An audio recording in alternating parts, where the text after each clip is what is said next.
मुच्यते पूर्णस्य पूर्णमादाय पूर्णमेवावशिष्यते। ओम शांति शांति शांति।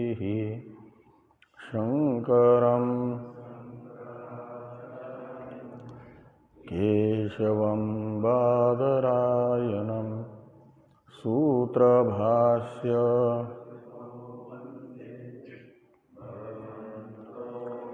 पुनः पुनः ईश्वरो गुरुरात्मेति मूर्तिभेद व्योमवद्व्याप्तदेहाय दक्षिणामूर्तये नमः।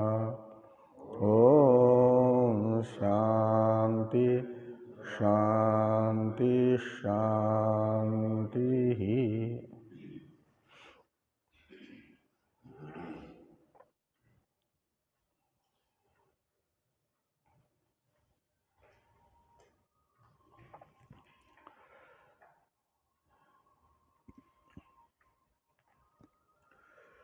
ब्रह्म सूत्र के साधन अध्याय नामक तृतीय अध्याय के द्वितीय पाद के प्रथम अधिकरण का विचार हम लोग कर रहे हैं। इस अधिकरण के चतुर्थ सूत्र के व्याख्यान रूप भाष्य की चर्चा हो रही है। तृतीय सूत्र में सूत्रकार तथा भाष्यकार भगवान ने स्वप्न को माया मात्र बताया। स्वप्न को माया मात्र बताना पूर्व पक्षी कहते हैं अनुचित है। यदि स्वप्न माया मात्र होगा तो स्वप्न के द्वारा सूचित भविष्य में जागृत में घटित होने वाली जो घटनाएं हैं उन्हें भी मिथ्या मानना पड़ेगा, लेकिन वे तो जागृत अवस्था की अन्य घटनाओं के तरह सत्य घटनाएं हैं। इसलिए मानना चाहिए उन घटनाओं का सूचक स्वप्न भी सत्य है। इस आशंका का समाधान श्रुति के आधार पर सिद्धांती चतुर्थ सूत्र से कर रहे हैं और ये बताया जा रहा है कि स्वप्न के द्वारा सूचित घटनाएं जागृत अवस्था में घटित होने वाली सत्य है। ये जो कह रहे हो ठीक कह रहे हो, क्योंकि श्रुति कह रही है। लेकिन जो सूचक स्वप्न है उसे श्रुति ने सत्य नहीं कहा है। यदा कर्मसु काम्येषु स्त्रियं स्वप्नेषु पश्यति इत्यादि श्रुति से यह तो सिद्ध होता है कि स्वप्न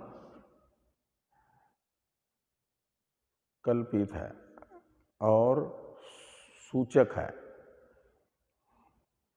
भविष्य में जागृत अवस्था में घटित होने वाली शुभाशुभ घटनाओं का सूचक है, ये तो सिद्ध होता है। लेकिन स्वप्न स्वरूपतः सत्य है, यह इन श्रुतियों से सिद्ध नहीं होता। अपितु युक्ति से स्वप्न की माया मात्रता ही सिद्ध होती है, श्रुति से भी माया मात्रता ही सिद्ध होती है। तो स्वप्न माया मात्र है, इसे युक्ति और श्रुति से निश्चित कर दिया, और जो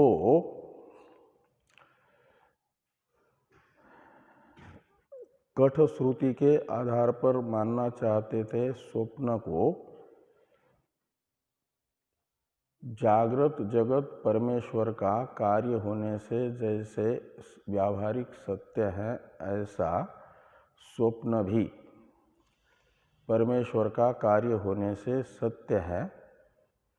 जीव कार्यत्व नहीं अपितु परमेश्वर कार्यत्व बताना चाहते थे जो पूर्व पक्षी, उनके उस कथन का अनुवाद करके निराकरण कर रहे हैं भगवान भाष्यकार। तो भाष्य को देखिए, श्रुत्यंतरे यद्यपि उक्तम प्राज्ञम येनम निर्मातारम आमनन्ति इति तदपि असत। तो पूर्व में पूर्व पक्षी ने जो यह कहा कि स्वप्न का निर्माता परमेश्वर है, प्राज्ञ शब्द का अर्थ है परमेश्वर, तो परमेश्वर कर्तृक स्वप्न है। इससे क्या होगा, स्वप्न में परमेश्वर कर्तृकत्व सिद्ध होने से? तो पूर्व पक्षी जागृत को दृष्टांत बना करके स्वप्न को सत्य सिद्ध करना चाहेंगे कि स्वप्न दृष्ट रथादि सत्य। क्यों? ईश्वर कर्तृकत्वात् जागृत दृश्यवत। तो जागृत दृश्य प्रपंच जैसे ईश्वर कर्तृक होने से सत्य है, ऐसा परमेश्वर कर्तृक स्वप्न होने से स्वप्न भी सत्य है। ऐसा पहले पूर्व पक्षी ने जो कहा था, उसे भाष्यकार भगवान सिद्धांति की ओर से कहते हैं कि तदपि असत, उनका यह कथन गलत है पूर्व पक्षी का। क्यों? तो कहते हैं श्रुत्यंतरे स्वयं विहत्य स्वयं निर्माय स्वेन भाषा स्वेन ज्योतिषा प्रस्वपिति इति जीव व्यापार श्रवणात्। तो श्रुत्यंतर से बृहदारण्यक श्रुति को लीजिए, और स्वप्न परमेश्वर कर्तृक है यह बताने वाली श्रुति है कठ श्रुति। कामम कामम निर्मिमान, यह कठ श्रुति है। उससे प्राज्ञ कर्तृकत्व स्वप्न में पूर्व पक्षी को प्रतीत हो रहा है। और यह श्रुत्यंतर शब्द से लेना कठ श्रुति से अन्य श्रुति, वो है बृहदारण्यक श्रुति। और बृहदारण्यक श्रुति ने ये बताया है कि स्वयं विहत्य, यहाँ स्वयं शब्द का प्रयोग जीव के लिए है, यानी स्वप्न में जीव के व्यापार को बताने वाली यह श्रुति है। तो स्वयं विहत्य में स्वयं शब्द का अर्थ निकलेगा जीव। विहत्य शब्द का अर्थ है जागृत अवस्था में जो भोगायतन है स्थूल शरीर, उसे निचेष्ट करके स्वयं विहत्य का अर्थ निकला। यह जीव अपने जागृत भोगायतन को निचेष्ट करता है, और फिर स्वयं निर्माय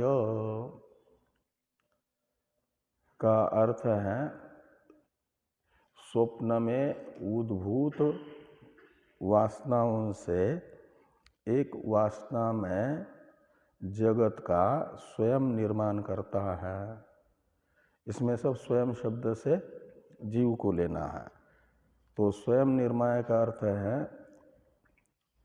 स्वप्न में फलोन्मुख हुए प्रारब्ध से उद्भूत वासनाओं से वासना में स्वप्न जगत का निर्माण करके,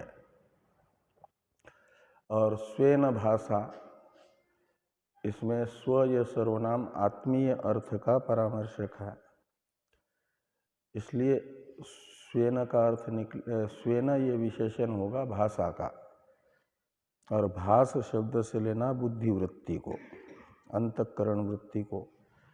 तो आत्मीय अंतःकरण वृत्ति यानी स्वप्न अवस्था में उपाधिभूत जो स्वप्न भोक्ता जीव की उपाधिभूत अंतःकरण है उसकी वृत्ति, वो हो जाएगी स्वेन भाषा पदार्थ। और उस वृत्ति से, और स्वेन ज्योतिषा, इसका अर्थ है स्वरूपभूत चैतन्य से। क्या करता है तो प्रस्वपिति का मतलब स्वप्न व्यवहार करता है। कौन? ये प्रस्वपिति का भी करता होगा स्वयं। स्वयं विहत्य में और निर्माय में अक्त्वा प्रत्यय है ना, अक्त्वा प्रत्यय होता है एक कर्तृक, अनेक क्रियाएं हो तो पूर्व कालिक क्रिया के वाचक धातु से, तो क्त्वा प्रत्यय होकर के ल्यपादेश हुआ है। इसलिए ये जो विहत्य क्रिया का और निर्माय क्रिया का जो कर्ता होगा वही प्रस्वपिति क्रिया का भी कर्ता होगा। विहत्य और निर्माय क्रिया के कर्ता के रूप में स्वयं शब्द से ग्राह्य जीव को बताया गया है। अतः प्रस्वपिति का कर्ता भी जीव होगा। तो इस प्रकार ये जो बृहदारण्यक श्रुति है यह स्वप्न को जीव व्यापार के रूप में प्रदर्शित कर रही है। जीव कर्तृक स्वप्न है ये बता रही है।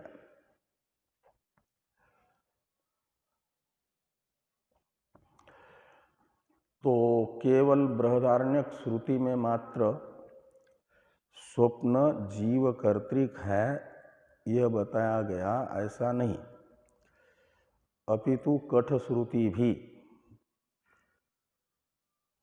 स्वप्न जीव कार्य है, जीव कर्तृक है ऐसा बताती है। इस अभिप्राय से आगे वाला वाक्य लिखते हैं भाष्यकार भगवान कि इहापि य एष सुप्तेषु जागर्ति इति प्रसिद्ध अनुवादात जीव एव अयम कामानां निर्माता संकीर्त्यते।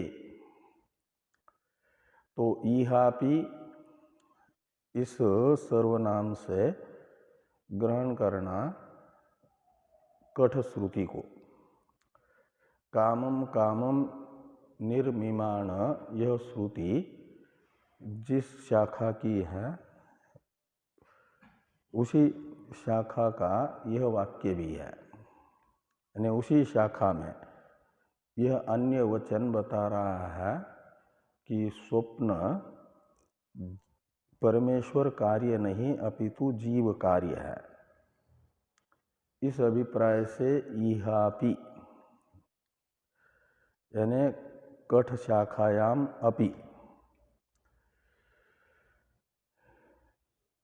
य एष सुप्तेषु जागर्ति, यहाँ पर यह ये जो सर्वनाम है यत शब्द यह प्रसिद्ध अर्थ का परामर्शक होता है और लौकिक प्रमाण से प्रसिद्ध है जीव। इसलिए जीव का परामर्शक हो जाएगा यह सर्वनाम, और उसी का समानाधिकरण येष शब्द भी है। इसलिए इन यह येष दो सर्वनामों से जीव का परामर्श होगा। ये दोनों जीव के परामर्शक होंगे। तो यह एष सुप्तेषु जागर्ति, तो जब बाह्य इंद्रिया निर्व्यापार होती हैं उस समय जो जगता है, तो बाह्य इंद्रिया तो निर्व्यापार हो गई और अंतःकरण उद्भूत वासनाओं से युक्त अंतःकरण उपाधिक जीव वह जग रहा है, यानी सब व्यापार है। उस समय उसका व्यापार क्या होगा? वो वासनामय स्वप्न जगत। तो इस प्रकार यह येष इन दो सर्वनामों से परामृष्ट जीव कर्तृक स्वप्न को श्रुति बता रही है। जीव का परामर्श करके स्वप्न अवस्था में जीव सब व्यापार होता है, ये दिखा रही है। इति प्रसिद्ध अनुवादात जीव एव अयम कामानाम निर्माता संकीर्त्यते। तो कामों का निर्माता जीव है, ऐसा कठ श्रुति भी बता रही है। तो काम शब्द से पहले बताया था रथ आदि को लेना है। जो स्वप्न में सृष्ट जगत है उसका परामर्शक है काम शब्द। कामम कामम निर्मिमाण इस श्रुति में, इसलिए कामा नाम का अर्थ निकलेगा रथादि नाम। तो रथादियों का निर्माता जीव है, ऐसा इस कठ श्रुति के द्वारा भी बताया जा रहा है। ये यहाँ पर कहा गया कि इहापि य एष सुप्तेषु जागर्ति इति प्रसिद्ध अनुवादात जीव एव अयम कामानाम निर्माता संकीर्त्यते। आगे है तस्य तु वाक्यशेषेण तदेव शुक्रम तद्ब्रह्म इति जीव भावं व्यावर्त्य ब्रह्म भाव उपदिश्यते तत्त्वमसि इत्यादिवत इति न ब्रह्म प्रकरणम विरुध्यते। अब कठ श्रुति में इस मंत्र के द्वारा बताया गया स्वप्न जीव कर्तृक है, ऐसा मानने पर पूर्व पक्षी को प्रकरण विरोध नामक दोष प्रतीत हो रहा है और उसकी आशंका पूर्व पक्षी यदि करते हैं प्रकरण विरोध की, क्योंकि कठ श्रुति में प्रकरण प्रारंभ हुआ अन्यत्र धर्मात् अन्यत्र अधर्मात् अन्यत्र अस्मात् कृताकृतात् से परमात्म विषयक। ये अन्यत्र धर्मात् ये प्रश्न परमात्म विषयक है और न जायते म्रियते वा विपश्चित, यहाँ से उत्तर देना जो प्रारंभ किया वह भी परमात्म विषयक है। वहाँ से लेकर के कठ कठोपनिषद की समाप्ति तक एक ही प्रकरण है, न कि प्रकरणांतर। और यदि उस परमात्मा के प्रकरण में जीव सृष्टि का वर्णन करेंगे तो अप्रकृत अर्थ की चर्चा हो जाएगी ना। परमात्मा प्रकरण में जीव जगत की चर्चा प्रकरण विरुद्ध होगी।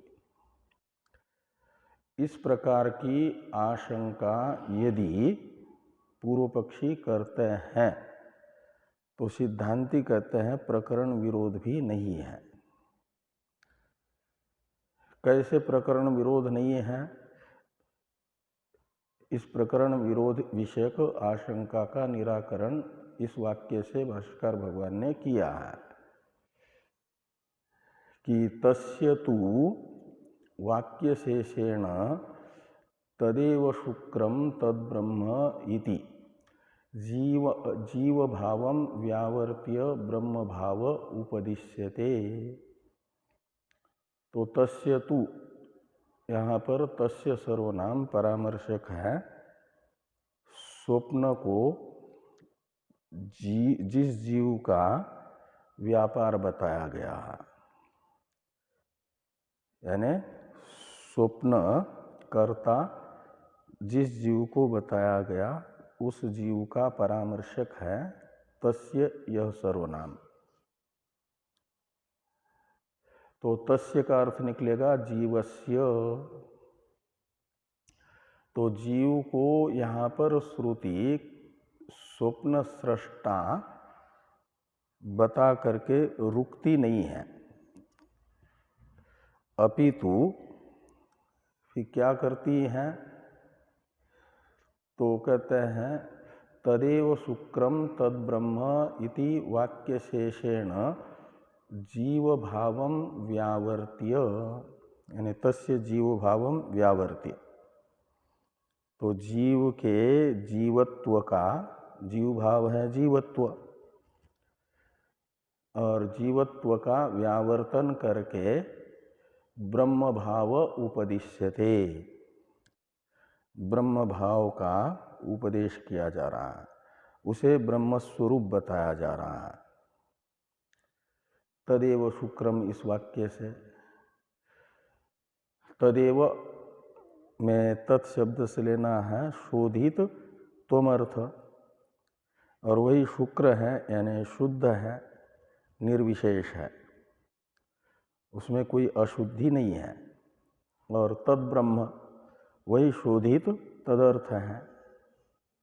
इस प्रकार ये तदेव शुक्रम तद ब्रह्म, यह कठश्रुति एक प्रकार से कठोपनिषद का महावाक्य है, ब्रह्मात्म एकत्व बताने वाला है। तो इस वाक्य से जीव भाव का व्यावर्तन करके कठश्रुति ने ब्रह्म भाव का उपदेश किया, यानी ब्रह्म के साथ ऐक्य बताया स्वप्न सृष्टा का।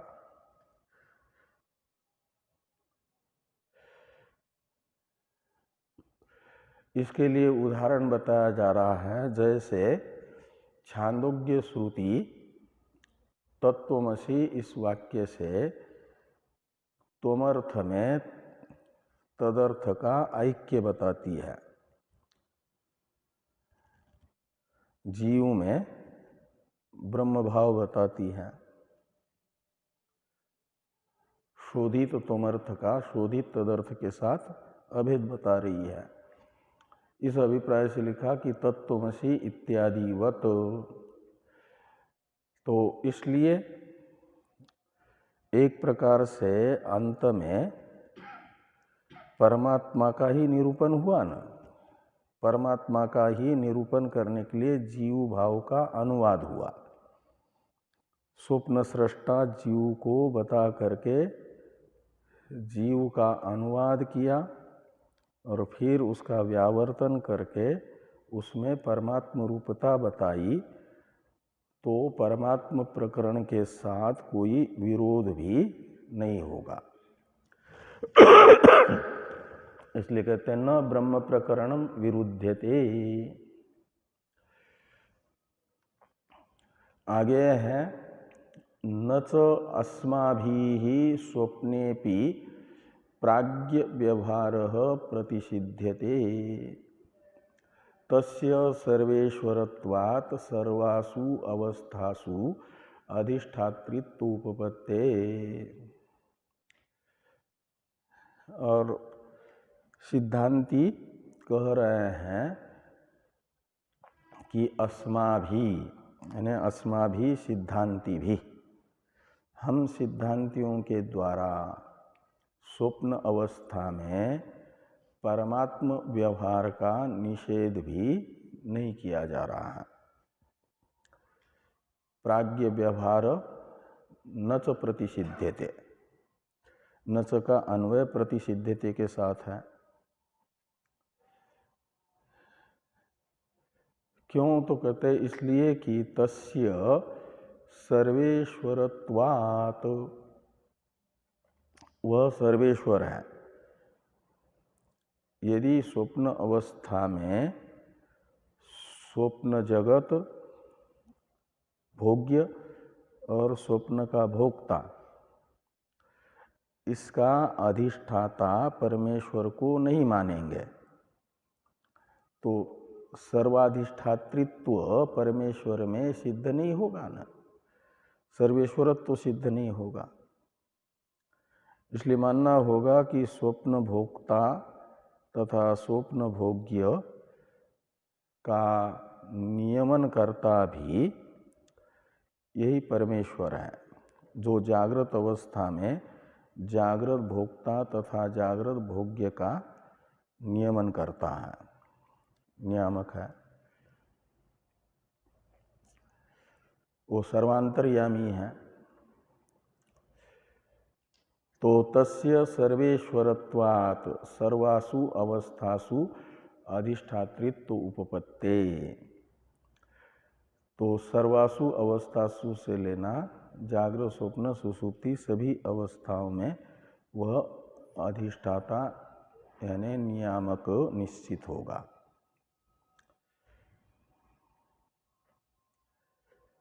आगे है पारमार्थिकस्तु नायम संध्याश्रयः सर्गो वियदादि सर्गवत इति एतावत् प्रतिपाद्यते।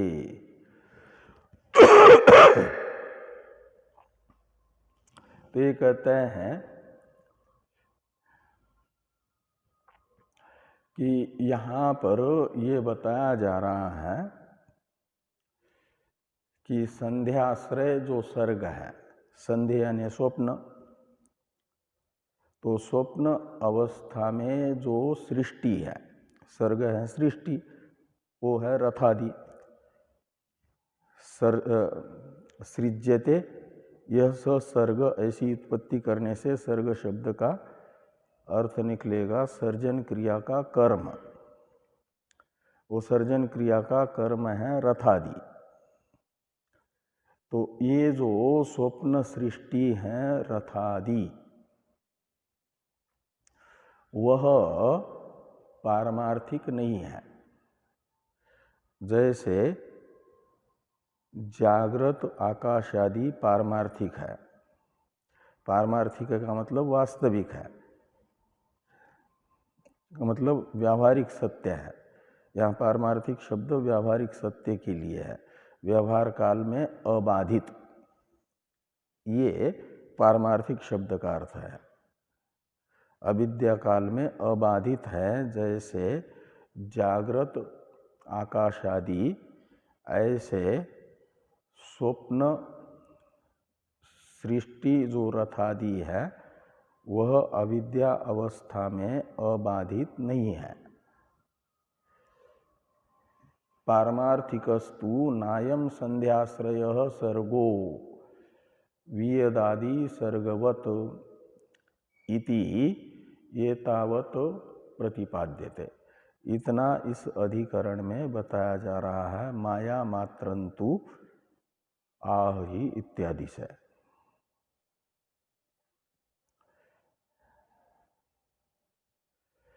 और आगे है न च वियदादि सर्गस्यापि आत्यंतिकम सत्यत्वम अस्ति। तो जिसे हम पारमार्थिक कह रहे हैं जागृत सृष्टि को,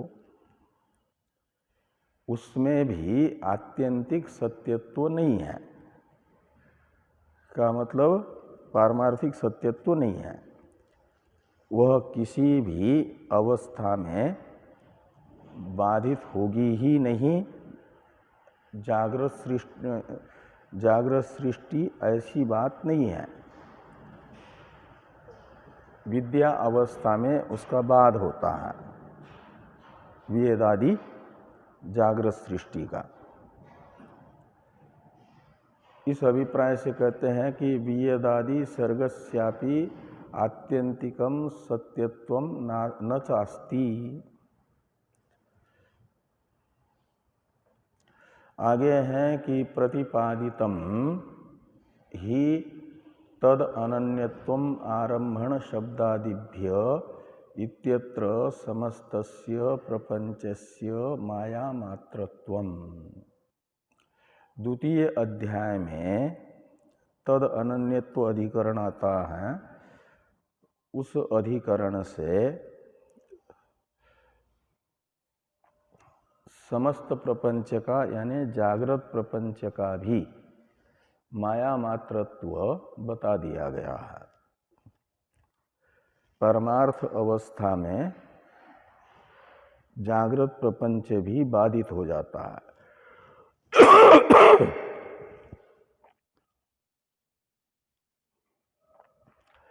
प्राक्तु ब्रह्मात्मत्व दर्शनात्।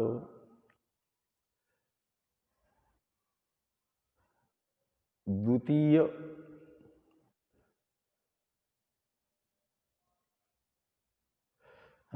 प्राक्तु ब्रह्मात्मत्व दर्शनात् वियदादि प्रपंचो व्यवस्थित रूपो भवति। तो यदि जागृत प्रपंच का भी बाध होता है, स्वप्न प्रपंच का भी बाध होता है, तो फिर स्वप्न प्रपंच का मिथ्यात्व सिद्ध करने के लिए ये अलग अधिकरण बनाने की जरूरत क्या थी? तृतीय अध्याय में, द्वितीय अध्याय में सारे प्रपंच के मिथ्यात्व का निरूपण हो ही गया है। इस आशंका का समाधान करने के लिए ये कहते हैं कि ब्रह्मात्मत्व दर्शनात् प्राक्तु, तो यहाँ ब्रा दीर्घ छपा है, होना चाहिए रस्व। ब्रह्म है कि ब्रा है? आपकी पुस्तक में ब्र है, इसमें तो ब्रह्मात्मत्व दर्शन ऐसा होना चाहिए। यानी ब्रह्मात्मत्व दर्शन है एकत्व दर्शन, अहम ब्रह्मास्मि यह साक्षात्कार। और इस साक्षात्कार से पहले वियदादि जो जागृत प्रपंच है वह व्यवस्थित रूप है। मतलब ब्रह्म ज्ञान होने से पहले तक उसका बाध नहीं होता है, रोज रोज वही रहेगा, आकाश आदि बदलेंगे नहीं। और स्वप्न में तो क्या है? तो कहते हैं संध्याश्रयस्तु प्रपंच प्रतिदिनम बाध्यते। तो स्वप्न में दृष्ट प्रपंच का तो जगने पर रोज रोज बाध हो जाता है, और जागृत प्रपंच का अविद्या अवस्था में बाध नहीं होता है रोज रोज। इतना मात्र अंतर है। इसको लेकर के यहाँ पर अविद्या अवस्था में ही बाधित होता है स्वप्न प्रपंच, इसलिए एक विशेष वैतथ्य स्वप्न प्रपंच का दिखाने के लिए अधिकरण बनाया है। ये लिख रहे हैं आगे कि संध्याश्रयस्तु प्रपंच प्रतिदिनं बाध्यते इति अतो वैशेषिकम इदम संध्यस्य माया मात्रत्वम उदितम, उदितम यानी कथितम। तो वैशेषिकम माया मात्रत्वम यानी जागृत प्रपंच से विलक्षण माया मात्रत्व स्वप्न प्रपंच का यहाँ पर बताया गया है। वो जागृत प्रपंच का भी माया मात्रत्व है, तो उससे विलक्षण माया मात्रत्व स्वप्न प्रपंच का क्या हुआ? ये यही हुआ कि जागृत प्रपंच अविद्यावस्था में अबाधित है और ये अविद्यावस्था में ही रोज रोज बाधित होता है। स्वप्न प्रपंच, जागृत प्रपंच व्यवस्थित है यानी अबाधित है। इस प्रकार चतुर्थ सूत्र जो है संध्याधिकरण का, इसके व्याख्यान रूप भाष्य का विचार संपन्न होता है। पंचम सूत्र का विचार प्रारंभ होता है। पंचम सूत्र के द्वारा व्यावर्त्य जो शंका है उसे बताते हैं पहले भाष्यकार भगवान। भाष्य की शुरुआत अथापि शब्द से है कि तथापि शब्द से है? अथापि, अथापि होना चाहिए। इस पुस्तक में तथापि से प्रारंभ हुआ है।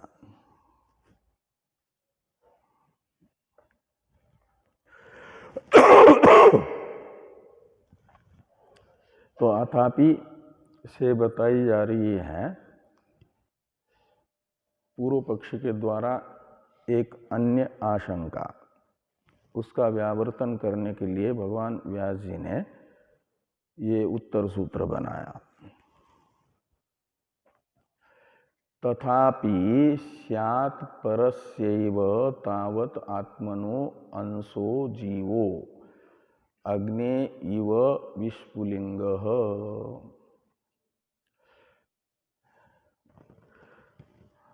तो पूर्व पक्षी कह रहे हैं कि जैसे अग्नि का अंश माना जाता है चिंगारी को, चिंगारी अंश है, अग्नि अंशी है, ऐसे ईश्वर को माना जाता है अंशी और जीव को माना जाता है अंश। जीव ईश्वर में अग्नि और चिंगारी के तरह अंशांशी भाव है। ये कौन कह रहे हैं? पूर्व पक्षी। तो अंशांशी भाव होने से क्या होगा? तो कहते दृष्टांत जो अग्नि और विस्फुलिंग का है, इसमें देखा जा रहा है अंशी के समान धर्म वाला अंश है। अंशी अग्नि दाहक है, प्रकाशक है। तो दहन तथा प्रकाशन रूप व्यापार से युक्त चिंगारी भी होती है। का मतलब अंशी के समान गुण वाला अंश होता है। तो अग्नि विस्फुलिंग में अंशांशी भाव होने से दोनों में समान धर्मकत्व देखा गया। ऐसे जीव और ईश्वर में अंशांशी भाव होने से मानना होगा समान धर्मकत्व।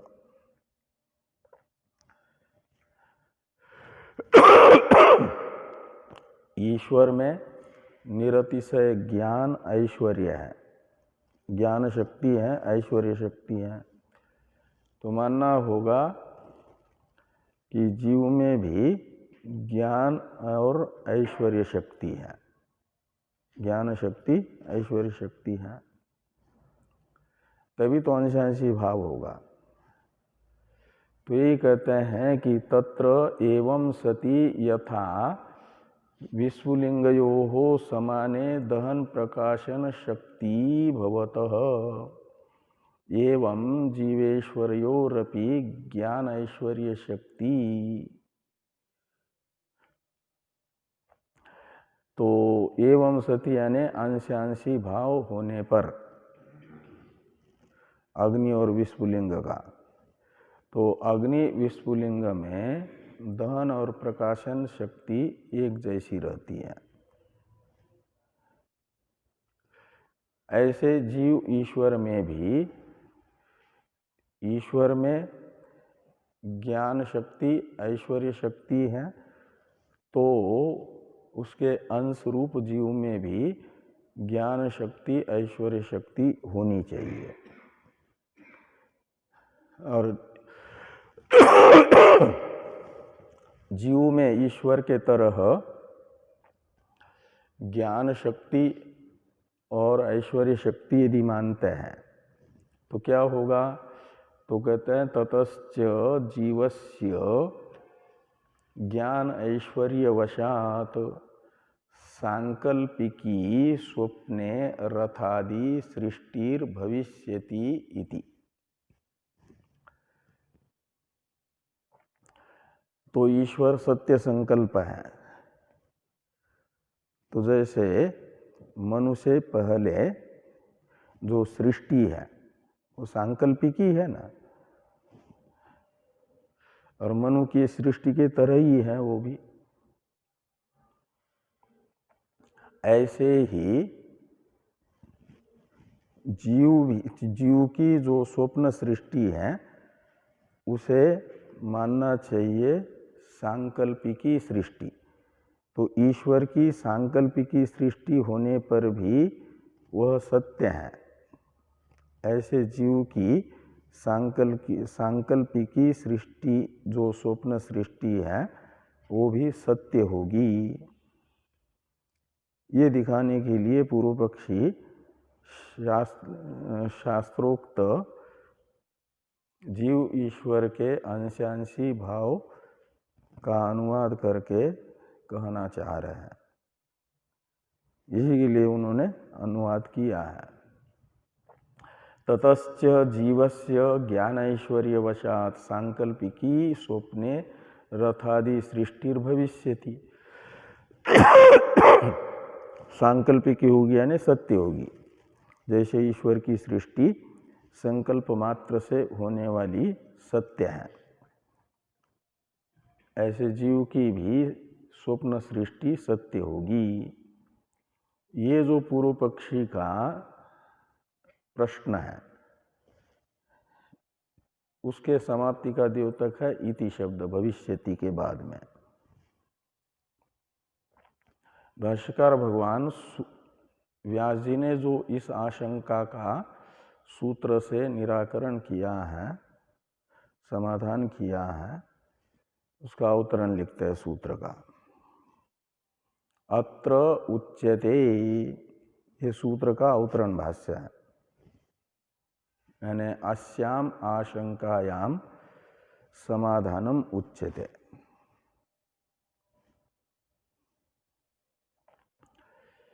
तो सूत्र का उच्चारण कर ले।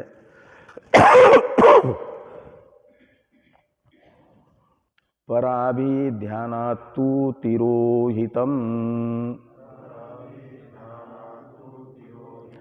ततो ह्यस्य बंध विपर्ययो पराभिध्यानात्तु तिरोहितं ततो ह्यस्य बंध विपर्ययो।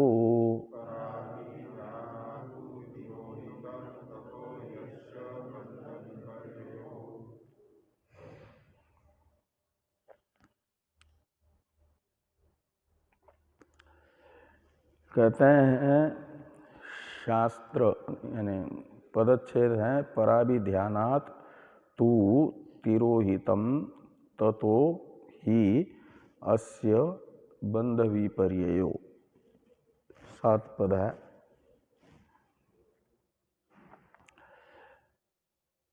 तो व्यास जी का कथन है कि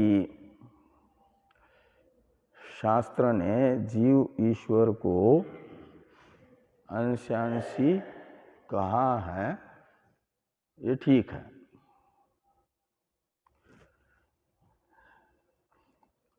तो भी जीव ईश्वर का अंश होने पर भी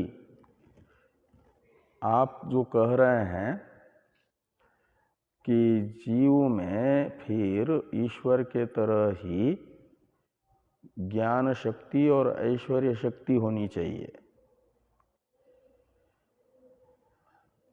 ईश्वर की ज्ञान शक्ति और ऐश्वर्य शक्ति अप्रतिहत है, यानी अप्रतिबद्ध है, प्रतिबद्ध नहीं है।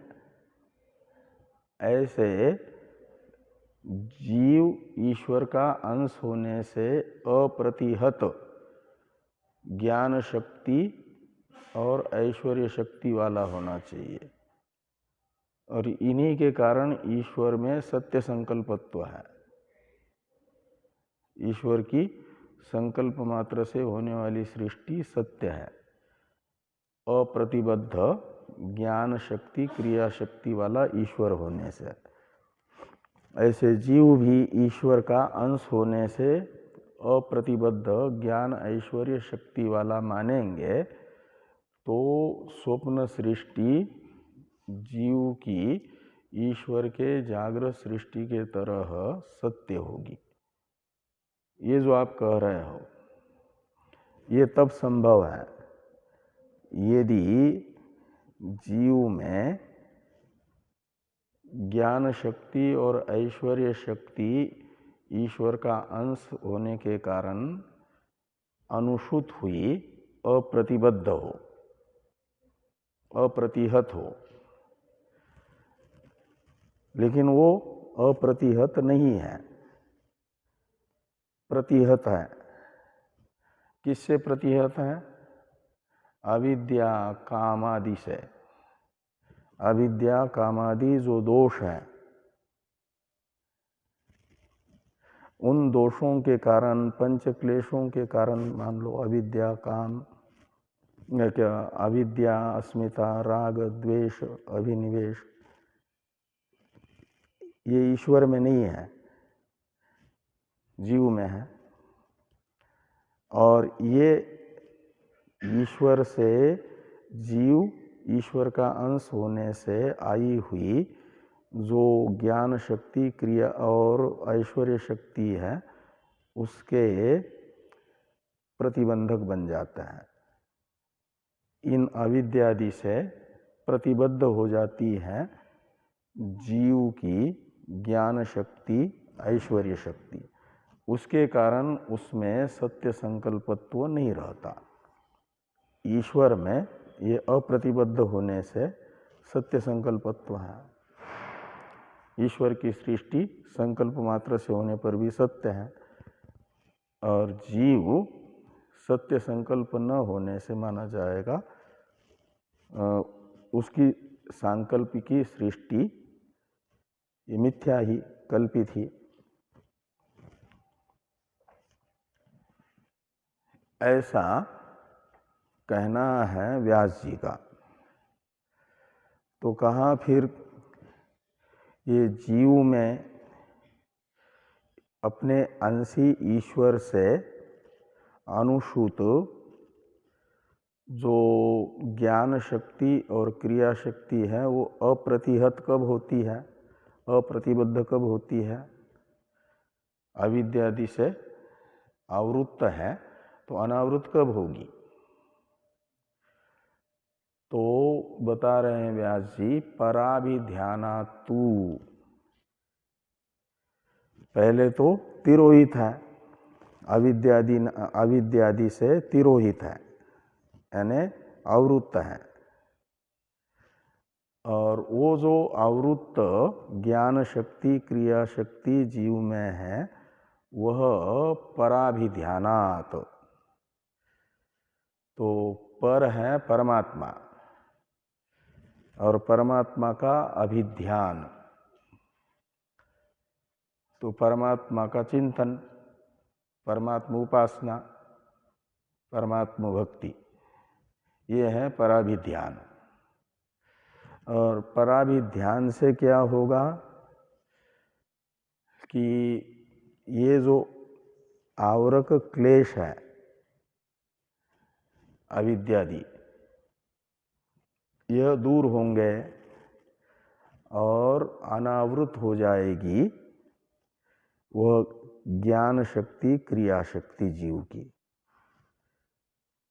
वो किसी किसी जीव की होती है, सबकी नहीं होती, सर्वसाधारण जीव की नहीं होती।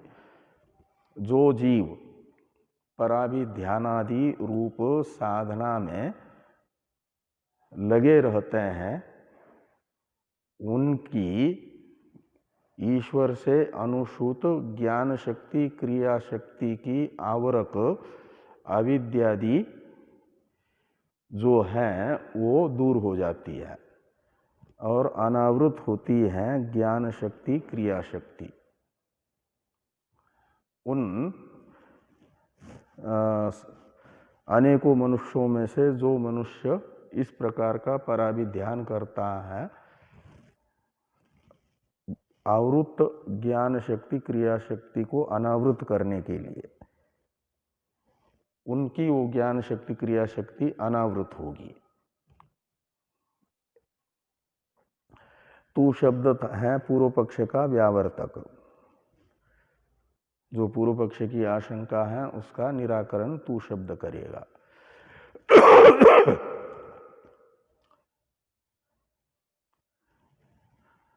तो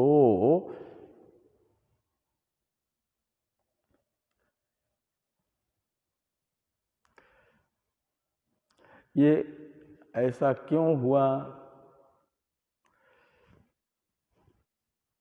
तो कहते हैं इसीलिए कि ईश्वर जो अंशी है उससे ही जीव का बंध और मोक्ष सिद्ध होता है।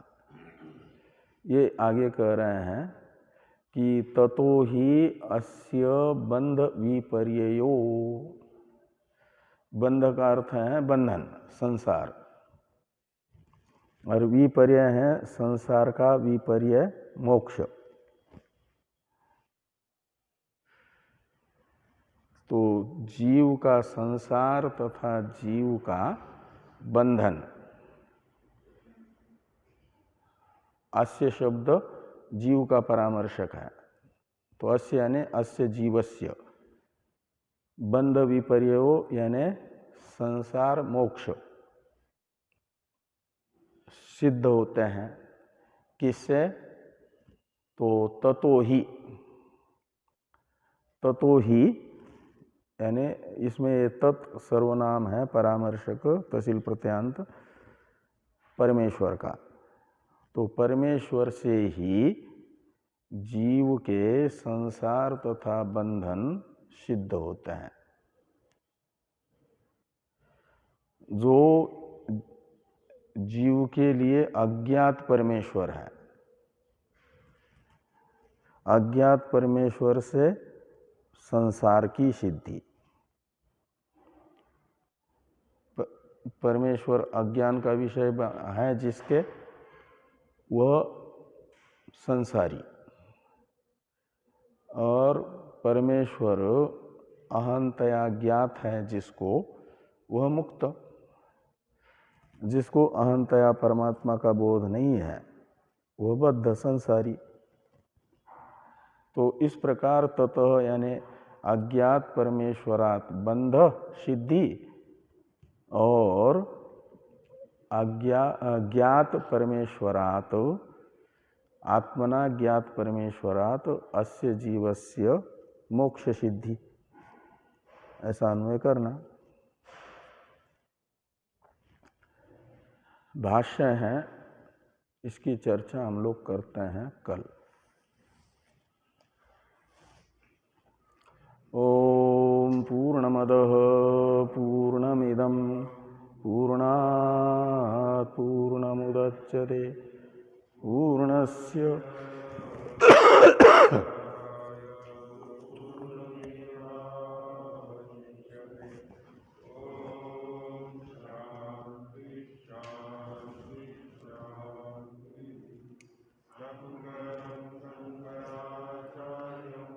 केशवम्